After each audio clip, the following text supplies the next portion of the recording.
Tara, i-unbox na natin. Nasaan na ating Jonting? Ayan.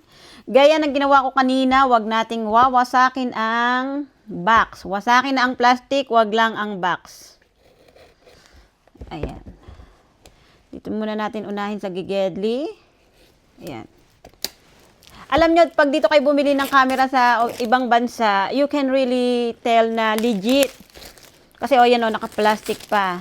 At saka sa ano mo siya bibilhin talaga dun sa mga sa store talaga ng mga appliances, ng mga camera. Bakit ba ang hirap mabukas? Ayan, ako po, rude. Baka abutin pa tayo din ng 1 oras. Ako po, ang hirap naman na rin mabukas. Ara. Alam nyo, ang dami ko ng mga camera, ang dami kong gadget, hindi ko naman malaman kung saan. Ayan. Ayan po yung box. Ayan, tapos open natin. Wow! Wow! Ayan. Ito po, ang pinaka gusto ko dito ay ito. Ito. Ito nga ba yun? Ay, ito nga yun. Ay, you screw this one here. You screw it. Ito po yung pinaka gusto ko talaga dito kasi ito ay hindi siya magnetic. Ano siya, yung kahit saan nyo siya pwedeng idikit.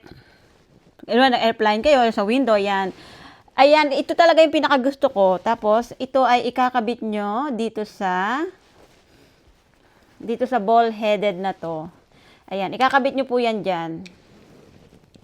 Ayan. Tapos, yung camera ilalagay nyo dito. Tapos, ito, pwede nyo siyang idikit kahit saan. Basta itong kanyang seal dito sa ilalim, lilinisin nyo lang po siya ng warm water. Make sure it's fully clean. That's what I saw it from the lady from YouTube. Tapos, ito naman pong isa. Ito po yung pendant. Pendant. Paano ba to? Paano ko ibabalik? Pendant. Ayan. Pwede nyo tapos ididikit nyo yung camera dito sa loob. You can put this inside your shirt. Tapos ano yan, ididikit nyo yung camera nyo dito para makapag-POV kayo. Yung sinatawag nilang POV. Ayan. Ito talaga yung gusto ko kasi kahit saan mo siya idikit, pwede. And then the moment of truth, ito na po yun, yung ating camera. Wow! Wow, it's so small. Wow. Let's have a look what else inside the box. Ito pang nasa box. Dalawa yung nabubuksan, isa sa puwitan, isa sa ibabaw. Ano to dito? Ito yung cord niya. Siguro ito po yung kanyang charging cord. Ayan, charging cord. Tapos dito sa ilalim, ito po yung mga ano to, product care, product guide. Ayan, ito po yung mga instruction niya. Ayan.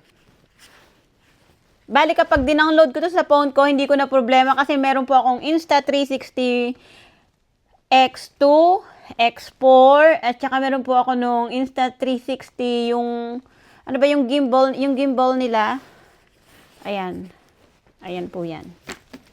Ilagay natin dyan. Tapos check natin tong camera.